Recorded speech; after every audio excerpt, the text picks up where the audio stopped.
Hello प्यारे बच्चों, कैसे हैं आप सब। उम्मीद है आप सब काफी बढ़िया होंगे। तो आज मैं वापस आई हूँ आपके लिए एक नया चैप्टर लेके, चैप्टर नंबर 7, जो कि है महत्तम समापवर्तक तथा लघुत्तम समापवर्तक, highest common factor and least common multiple. Although multiple का कॉन्सेप्ट एंड फैक्टर का कॉन्सेप्ट आप पहले पढ़ चुके हो इससे पहले वाले चैप्टर में, बट बेसिकली हमारा जो कॉन्सेप्ट है वो क्या है इस बार, highest common factor and least common multiple, जिसे हम कहते हैं एचसीएफ एंड एलसीएम। ठीक है, तो देखिए, दो या दो से अधिक संख्याओं का सबसे बड़ा समान गुणनखंड महत्तम समापवर्तक या मसा कहलाता है। क्या कहलाता है बच्चों? मसा। ठीक है, यहाँ पे ध्यान रखिएगा, जिसे हम कहते हैं हाईएस्ट कॉमन फैक्टर।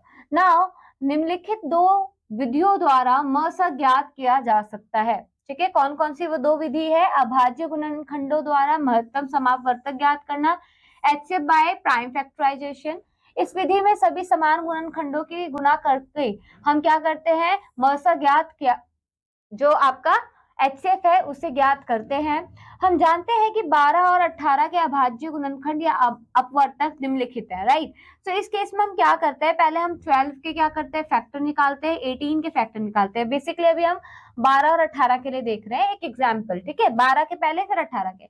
हम देखते हैं कि 12 और 18 के समान गुणनखंड कौन कौन से हैं? 2 है और 3 है। तो 12 और 18 का महत्तम समापवर्तक इन दोनों के समान गुणनखंडों का गुणनफल होगा। जैसे कि इस 2 और इस 3 को आप गुना कर दीजिए तो 6। तो आप कह सकते हो 12 और 18 का जो महत्तम समापवर्तक है वो क्या होगा बच्चों? 6 होगा। ठीक है, इस तरीके से हम निकालते हैं हाईएस्ट कॉमन फैक्टर। ना उदाहरण देखते हैं बच्चों, जैसे 56 हो गया, 98 हो गया और 154 हो गया। अगर इसका हमें एचसीएफ यानी महत्तम समापवर्तक निकालना होगा तो पहले हम प्रत्येक संख्या के अभाज्य गुणनखंड ज्ञात करेंगे, और अभाज्य गुणनखंड करना हमें आता है। तो आपने 56 का कर लिया, 98 का कर लिया, 154 का कर लिया। अब 56 का आपका ये आया है, 98 का और 154 का। अब तीनों में देखिए कॉमन क्या है? पहला तो 2 कॉमन है। ठीक है, 2 के बाद अगली संख्या मुझे बताइए कौन सी कॉमन है? 7 कॉमन है, राइट। अब इसके अलावा और कोई संख्या कॉमन नहीं है। तो हम देखते हैं कि तीनों संख्याओं के समान गुणनखंड 2 और 7 है। अब इन दोनों को गुना कर देंगे तो हमें क्या मिलेगा? 14 मिलेगा। ठीक है, सो ये आपका एचसीएफ है। ये आपका पहला मेथड हो गया। कौन सा मेथड था हमारा? ये मेथड है, आप कह सकते हो, फैक्टराइजेशन। ठीक है, बाय यूजिंग फैक्टराइजेशन। नेक्स्ट है बच्चों आपका डिवीजन मेथड, भाग विधि द्वारा महत्तम समापवर्तक ज्ञात करना, एचसीएफ बाय डिवीजन मेथड।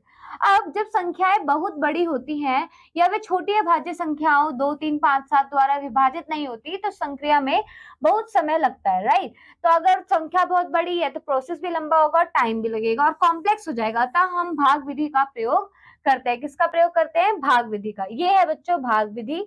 जैसे 714 और 924 का महत्तम समापवर्तक हमें ज्ञात करना है, तो भाग विधि कैसे यूज करेंगे?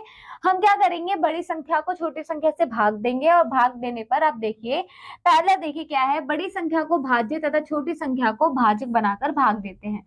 शेषफल को नया भाजक तथा पिछले भाजक जो कि छोटी संख्या को भाज्य बनाकर फिर भाग देते हैं।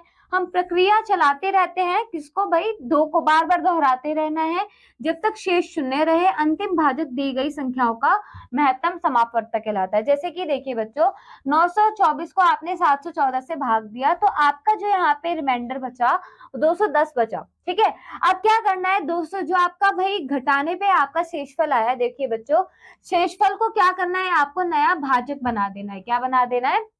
भाजक बना देना है। और जो आपका भाजक था पिछला, उसे क्या बना देना है? भाज्य बना देना है। तो ये जो आपका भाजक है अब वो क्या बन जाएगा? भाज्य। अब 210 से भाग कीजिए 714 को, तो अब आपका जो आया 84 रिमाइंडर शेषफल, वो हो जाएगा आपका भाजक। और जो आपका यहाँ पे पहले भाजक था वो क्या बन जाएगा बच्चों? वो बन जाएगा आपका भाज्य। इस तरीके से आपको क्या करते रहना है? डिवाइड करते रहना है, और तब तक आखिर तक डिवाइड करना है जब तक कि रिमाइंडर 0 नहीं आ जाता। और जब रिमाइंडर 0 आएगा तो आपको लास्ट में ये देखना है कि आपका भाजक क्या था। देखिए, हम प्रक्रिया 2 को तब तक दोहराते रहेंगे जब तक शेष शून्य रहे। अंतिम भाजक दी गई संख्याओं का मासा होगा। तो यहाँ पे लास्ट जो भाजक बचा है ये क्या है आपका? ये है आपका भाजक। ठीक है, भाजक क्या है अब? मासा, यानी महत्तम समापवर्तक। तो इसी तरीके से आप डिवीजन मेथड को यूज करके निकाल सकते हैं। यहाँ अंतिम भाजक 42 है, अतः 714 तथा 924 का महत्तम समापवर्तक क्या हुआ बच्चों?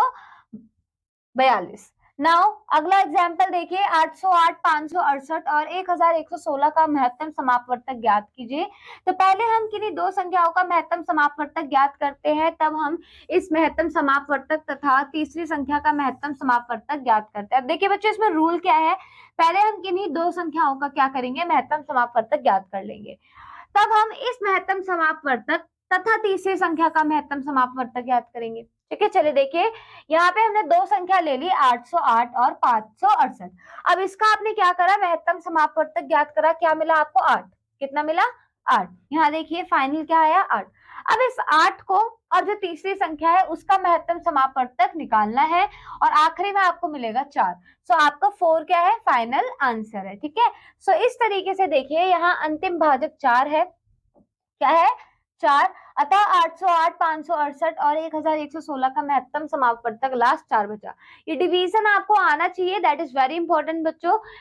यही दूसरा मेथड है और काफी इजी मेथड है। ठीक है, जब आपके पास संख्याएं काफी बड़ी हो जाती हैं। उदाहरण 4 देखिए, 90, 120, 250, 360, 480 का महत्तम समापवर्तक ज्ञात कीजिए।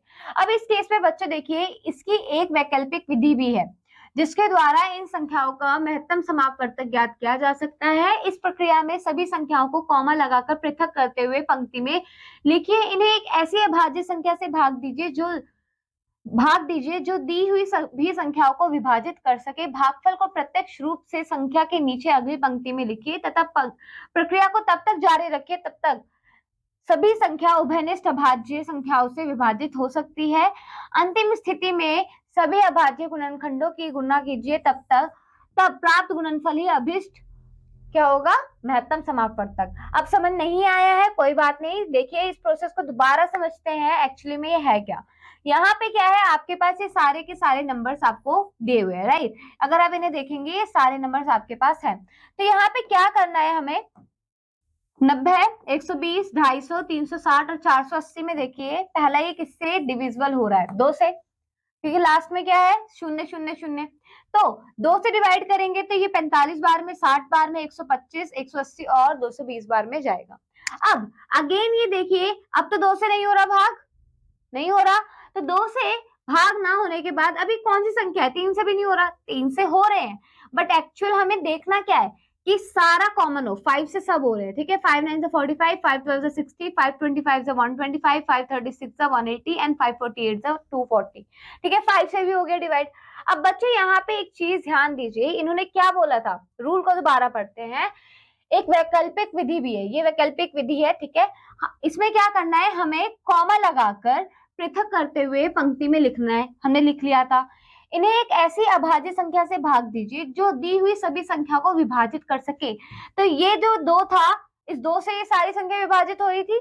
ठीक है, विभाजित हो सके, भागफल को प्रत्यक्ष रूप से संख्या के नीचे अगली पंक्ति में लिखिए, लिख दिया आपने यहाँ पे। ठीक है, उसके बाद क्या बोला, प्रक्रिया को तब तक जारी रखिए जब तक सभी संख्याएं उभयनिष्ठ अभाज्य संख्याओं से विभाजित हो सकती है।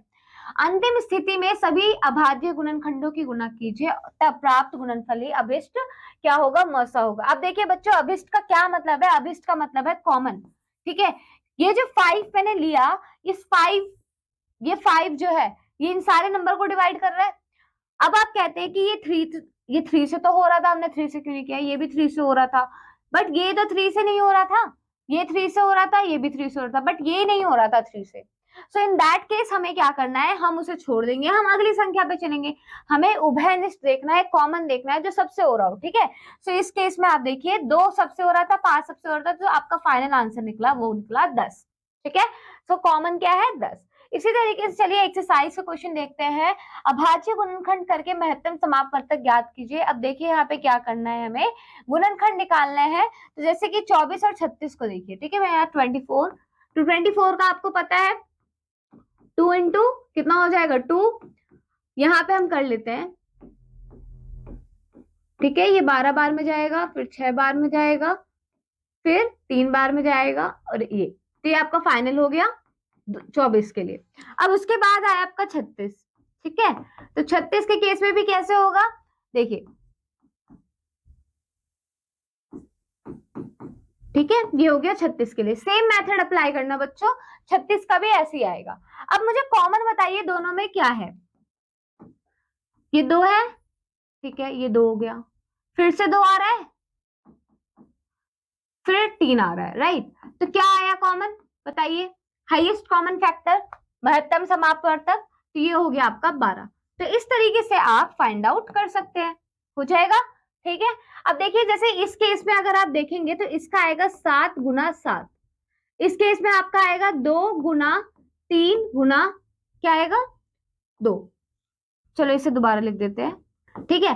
कुछ कॉमन दिख रहा है, नहीं आ रहा, तो इस केस में आप कहोगे कि इसका जो हाईएस्ट कॉमन फैक्टर है, महत्तम समापवर्तक है, वो क्या है 1, ठीक है, सिर्फ 1, कुछ भी कॉमन नहीं है। तो इस तरीके से बाकी भी कर लीजिएगा। आगे देखिए, आगे क्या बोला है, भाग विधि द्वारा महत्तम समापवर्तक ज्ञात कीजिए। किस विधि के द्वारा, भाग विधि द्वारा।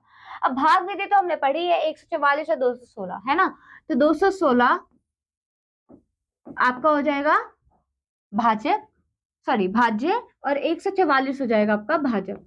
एक बार में जा रहा है, घटाइए कितना आएगा, ये हो जाएगा 8 6। अब यहाँ पे मुझे देखिए, ये तो यही रहेगा, ये जो आपका पहला भाजक था वो हो जाएगा आपका भाज्य, ठीक है। फिर से देखिए कितने बार में जा रहा है, 2 बार में तो जा ही रहा है, 3 बार में नहीं जाएगा। तो 2 बार में जब आप इसे करेंगे तो 136 टाइम में जाएगा। अब इसे सब्ट्रैक्ट कीजिए, कितना बचेगा बताइए, 8। अब 68 यहाँ आ जाएगा, है ना। तो हमने शायद कोई गड़बड़ कर दी, एक बार दोबारा करते हैं। चलिए, यहाँ पे हमने सब्ट्रैक्शन गलत कर दिया था, ठीक है, कोई बात नहीं, इसे दोबारा करते हैं। यहाँ देखिए, ये हो जाएगा 2, और ये कितना हो जाएगा, 6 में से 4, आई मीन जो 6 में से 4 घटाएंगे बचेगा 2, 21 में से 14 घटाएंगे बचेगा 7। अब ये आपका 144 इधर आएगा, है ना, और 72 आपका क्या हो जाएगा भाजक। अब ये 2 बार में जा रहा है क्लियरली,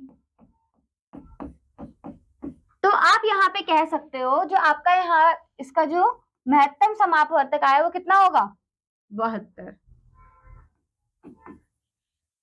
क्लियर, तो इस तरीके से हो जाएगा। चलिए वेरी नाइस, आगे बढ़े। अब देखिए यहाँ 3 है, तो इस 3 के केस में क्या करना है, पहले कोई 2 संख्या ले लीजिए, ठीक है, जैसे कि सी हो जाएगा 288 को हम जब 96 से भाग करेंगे 3 बार में, तो ये पूरा पूरा क्या हो जाएगा, भाग हो जाएगा। तो बेसिकली 96 आपका क्या है, महत्तम समापवर्तक। अब 96 और 256 का निकालिए, जब आप 96 और 256 का निकालेंगे तो देखिए इस तरीके से निकलेगा, कितने बार में, ये तो 2 बार में जाएगा, 3 बार में नहीं जाएगा। 2 6 से 12, 1 कैरी, 2 9 से 18, 119, ठीक है। अब घटा दीजिए, इसे कितना आएगा 4, और ये कितना हो जाएगा 6। अब अगेन यहाँ पे इसे भाग कीजिए, 96 आपका क्या हो जाएगा भाज्य, ठीक है, और 64 आपका भाजक बन जाएगा। ये एक बार में अगेन जाएगा, तो कितना आएगा घटाने पे 32, है ना, घटाइए 32 आ जाएगा। फिर से आपका जो 64 है यहाँ पे क्या हो जाएगा, 64 बन जाएगा आपका भाज्य, और ये 2 बार में क्या हो गया, पूरा पूरा घट गया। तो इस केस में आपका जो 32 है वो आपका आंसर आया है, ठीक है, 32 इज योर महत्तम समापवर्तक। चलिए आगे बढ़े। नेक्स्ट है बच्चों आपका वर्ड प्रॉब्लम, शाब्दिक प्रश्न। सो उदाहरण 5, पानी की 3 टंकियों में क्रमशः 24, 48 तथा 84 लीटर पानी आता है, ठीक है। उस बर्तन की अधिकतम धारिता आपको बताइए जिससे पानी की तीनों टंकियों को हर बार पूरा भरकर खाली किया जा सकता है। अब बच्चों देखिए, आप देख पा रहे हैं आपका जो महत्तम समापवर्तक का टॉपिक है वो कैसे रियल लाइफ में यूज हो रहा है। यहाँ पे क्या बोला गया है, 3 बार यहाँ पे बताया गया है, 3 टंकियों में क्रमशः 24, 48 और 44 लीटर पानी आता है, ठीक है। तो आपसे बोला गया है कि भाई हमें क्या जानना है, बर्तन की अधिकतम धारिता। तो आप क्या करेंगे, पहले 24 और 48 को क्या करेंगे, भाग करेंगे। तो जब आप भाग करेंगे तो आपका 24 क्या आएगा, महत्तम समापवर्तक।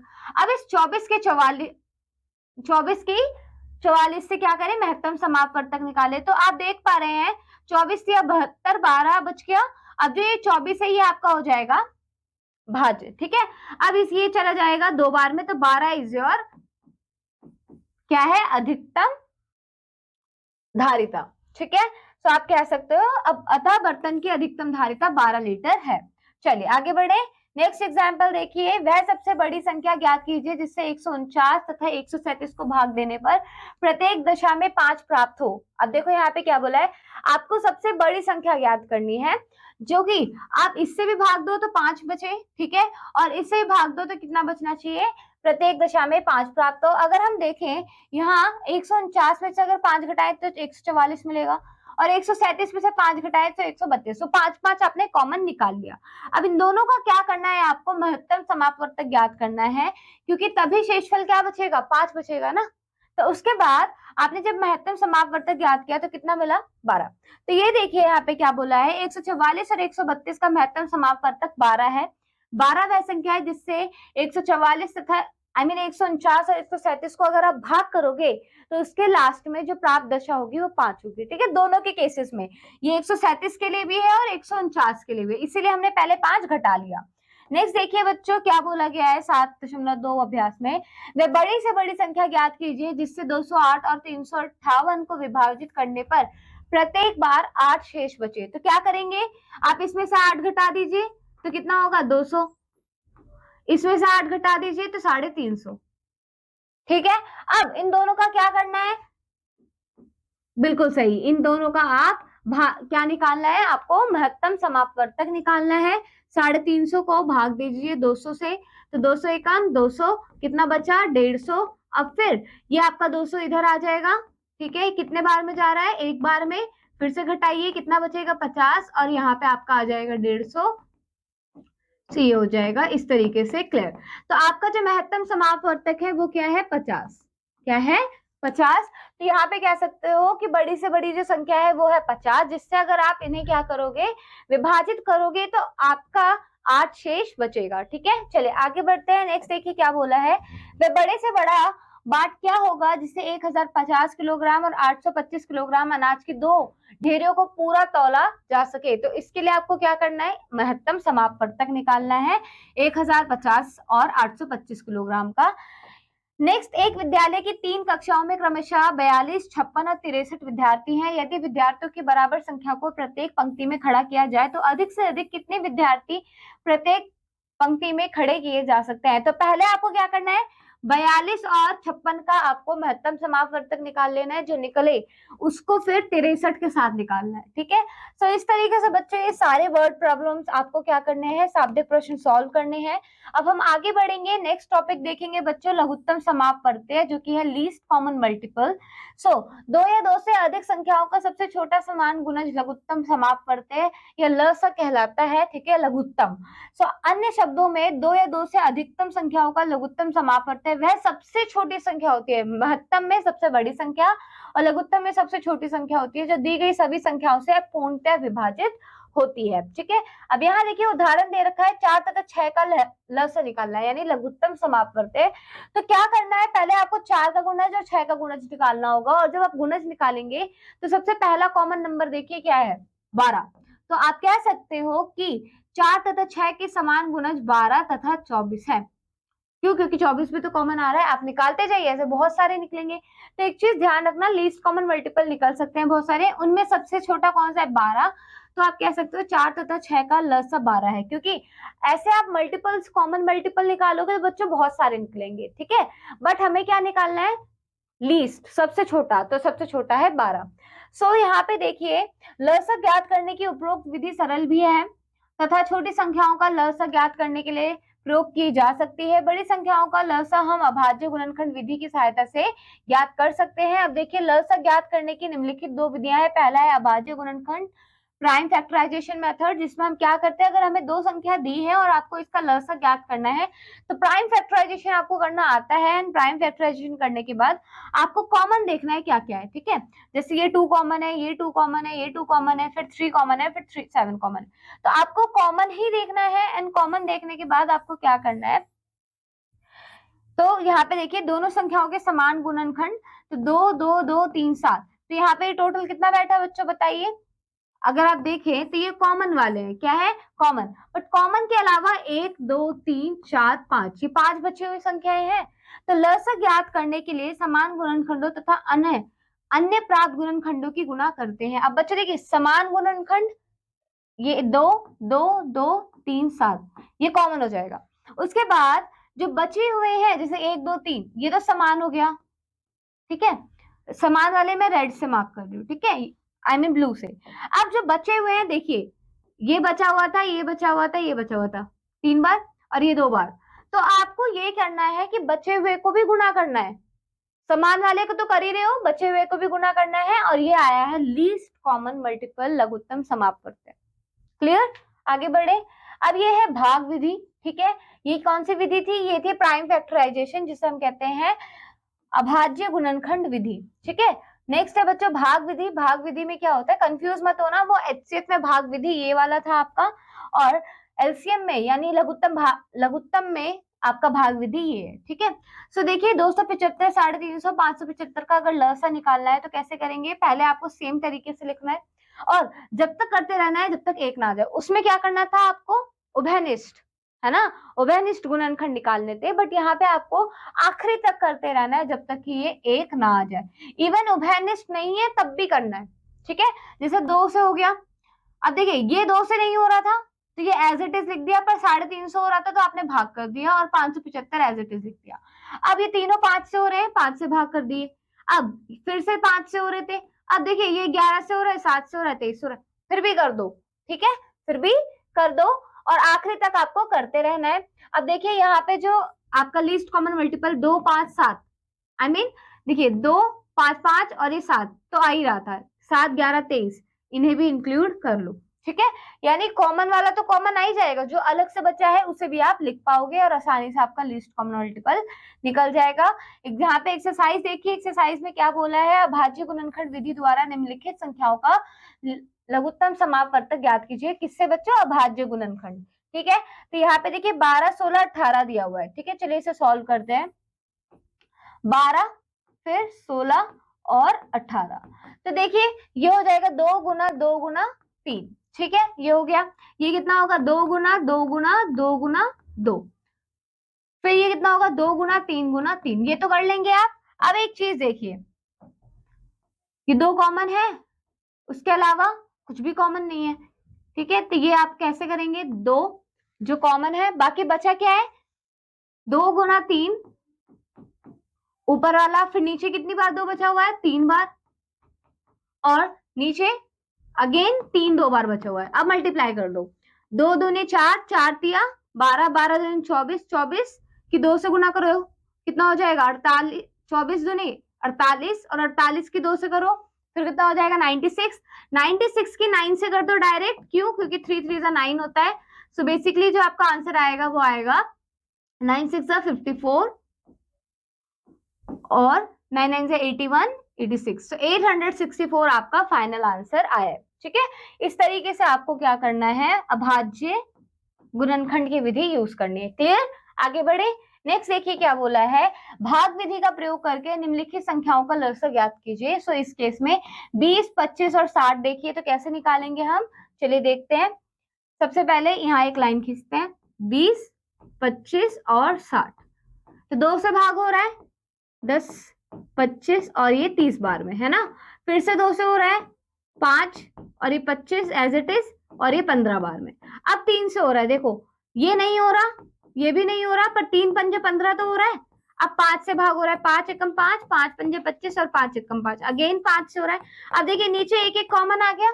सो अब क्या करना है आपको, अब आपको गुना करना है, 2 गुना 2 गुना 3 गुना 5 गुना 5, तो बताइए कितना होगा, 2 दूनी 4 4 तिया 12 12 पंजे 60 और 60 पंजे 300, तो इसका फाइनल आंसर आया आपका 300 पहले वाले का, ठीक है।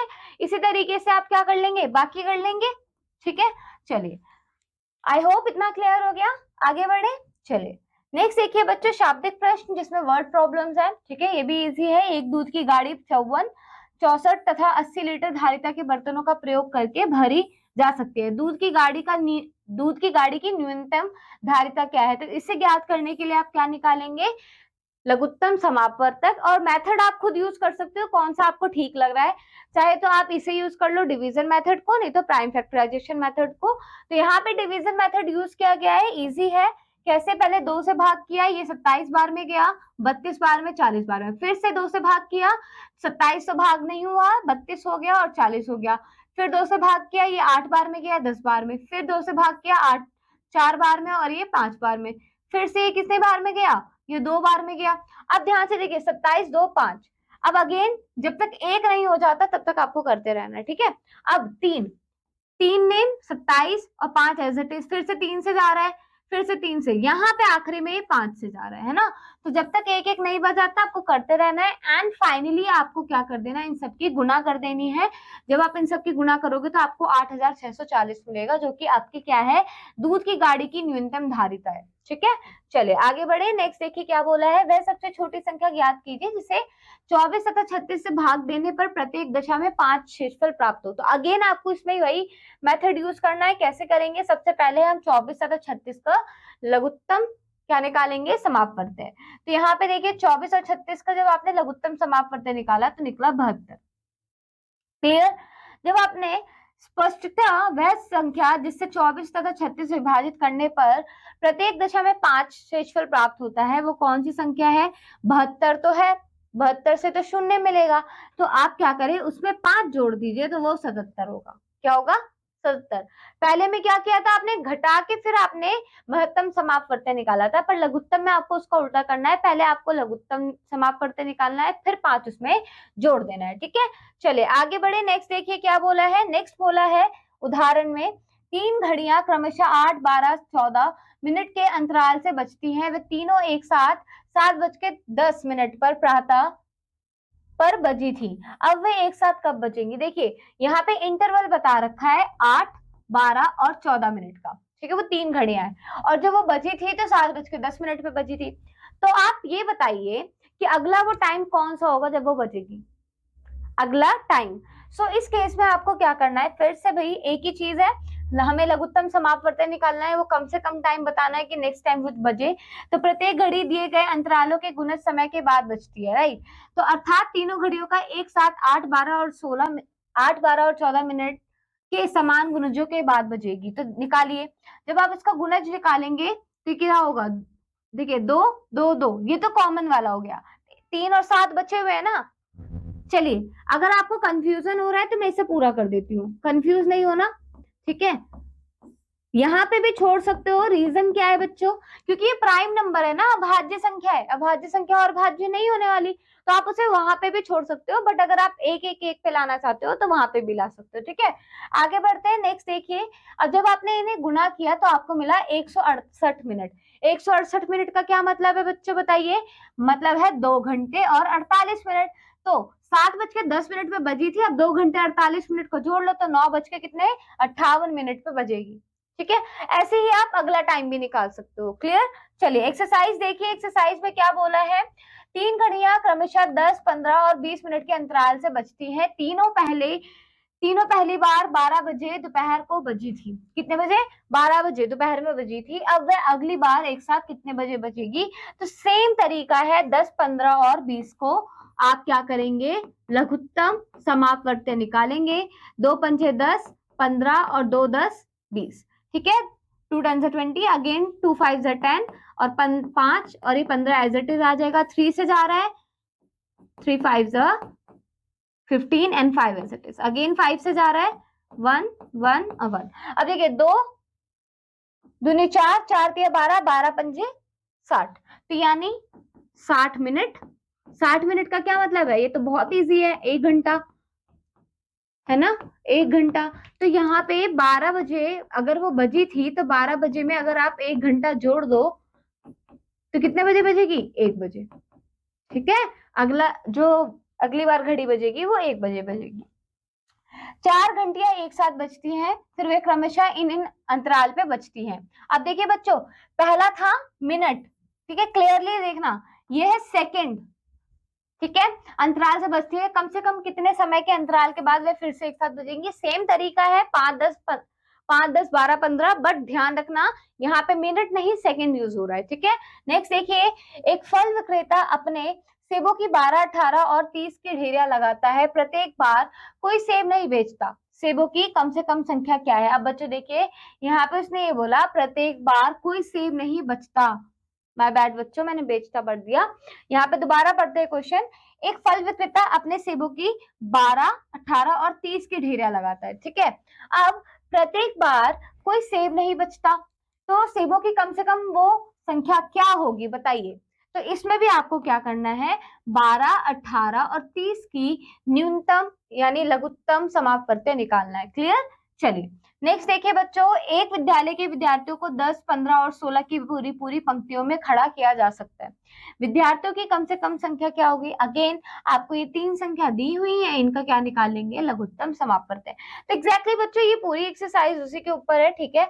अब यहाँ पे आप इन क्वेश्चंस को ट्राई आउट करना। नेक्स्ट कॉन्सेप्ट देखिए, काफी इंपॉर्टेंट है। यहाँ पे हमें बताया गया है महत्तम समापवर्त्य तथा लघुत्तम समापवर्त्य का संबंध, connection between HCF and LCM, and ये बहुत इंपॉर्टेंट है एंड आपको काफी काम भी आएगा।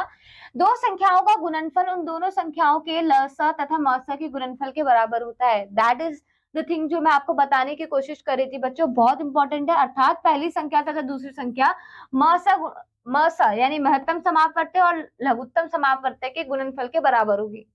समझ रहे हैं? जैसे उदाहरण देखिए, सिद्ध कीजिए कि 12 तथा 18 का गुणनफल उनके महत्तम समापवर्त्य तथा लघुत्तम समापवर्त्य के गुणनफल के बराबर है। तो इसके लिए पहले आपको क्या करना है, आपको फाइंड आउट करना है क्या, ये दो चीजें। तो 12 और 18 का महत्तम समापवर्त्य क्या होगा बताइए। 12 और 18 का पहले महत्तम समापवर्त्य हम निकालेंगे जो कि है 6। क्लियर? 6 निकल गया डिवीजन मेथड से, भाग विधि द्वारा। अब हम निकालेंगे लघुत्तम समापवर्त्य, तो ये है आपका महत्तम समापवर्त्य, ठीक है। और यहाँ निकाल रहे हैं आप लघुत्तम समापवर्त्य। तो लघुत्तम समापवर्त्य मुझे बताइए कितना आया, 36, ठीक है। अब देखिए संख्या 12 और 18 दी गई थी, जब आप उन दोनों को गुणा करेंगे आपको मिलेगा 216, और ये है लसा और ये है मसा, जब दोनों को गुणा करेंगे तब भी मिल रहा है 216। सो ये आपका एक फॉर्मूला है, रूल है। आप इस फॉर्मूलों के यूज करके क्या कर सकते हो, आप अपना चेक कर सकते हो कि आपके आंसर सही है या नहीं, कंक्लूजन चेक कर सकते हो, ठीक है। सो पहली संख्या अगर आपको कभी निकालनी हो तो उस केस में मसा लसा को मल्टीप्लाई करना और दूसरी संख्या को भाग कर देना। दूसरी संख्या निकालना हो सेम है पर पहली संख्या को भाग कर देना। लसा निकालने के लिए पहली संख्या गुना दूसरी संख्या अपॉन मसा, और मसा निकालने के लिए पहली संख्या गुना दूसरी संख्या अपॉन लसा, ठीक है। अब देखिए उदाहरण दे रखा है, उसी बेसिस पे दो संख्याओं का मसा 744 है। यदि दोनों संख्याएं क्रमशः दी हुई है तो उनका लसा ज्ञात कीजिए। तो जरूरी नहीं है, ठीक है, मेथड दिया है, पर बिना उस मेथड को यूज करे आप कैसे फाइंड आउट करोगे, वो तो वेरिफिकेशन के लिए हो गया, ठीक है। लसा निकालना है तो पहली संख्या गुना दूसरी संख्या, ठीक है, और अपॉन मसा, ठीक है। अब इन्हें क्या करना है, आपको भाग कीजिए। जब आप इसे भाग करोगे तो आपको ये फाइनल आंसर मिलेगा, ठीक है। तो आइए जांच करें कि यह आपको दिया हुआ है दोनों संख्या और इसका लसा यहाँ पे निकाला गया है। लसा कैसे निकाला गया है, इस विधि द्वारा, ठीक है। ये तो हमने ये चेक करा ना कि फॉर्मूले से जो हमने आंसर निकाला वो सही है नहीं, कैसे, इस मेथड के थ्रू, ठीक है। तो आप चेक कर सकते हैं, और आपने जब इसके मेथड के थ्रू निकाला था तब भी हमारा 8928 आया, और फॉर्मूले के थ्रू भी आंसर 8928 आया, एंड आंसर आपका निकल गया। क्योंकि 744 इसको 4 बार में काट रही थी, 4 से भाग करने पे आपका ये आंसर बैठा, ठीक है। चलिए एक्सरसाइज कर देखते हैं। एक्सरसाइज में क्या बोला है, दो संख्याओं का गुणनफल आपको दे रखा है, ठीक है, 332, और लसा है 80 और उसका मसा ज्ञात कीजिए। तो देखिए बच्चों इस केस में आपको दो संख्या नहीं दी, दोनों संख्याओं का गुणनफल दे रखा है 320, और उसका महत्तम समापवर्तक आपको ज्ञात करना है, ठीक है।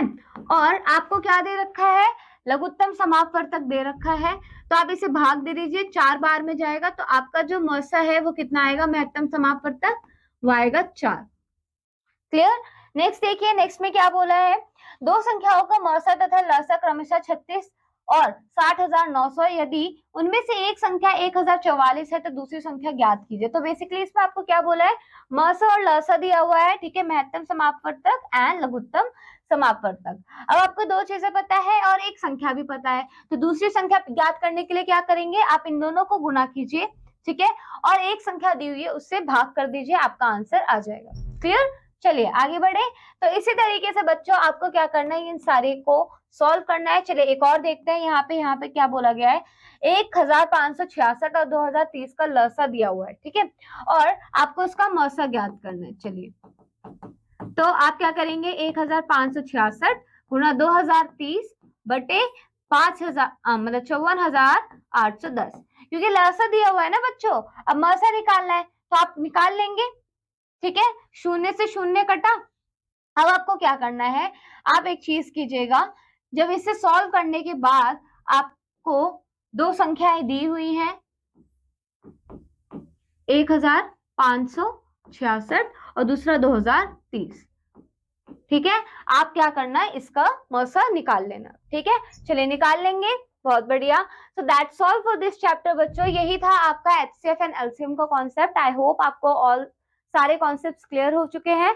सो आप चैप्टर को रिवाइज कीजिएगा एंड क्वेश्चंस को भी ट्राई आउट कीजिएगा। मैं आपसे मिलूंगी अगले क्लास में एक नए चैप्टर के साथ। Till then keep learning and keep exploring. Bye bye बच्चों।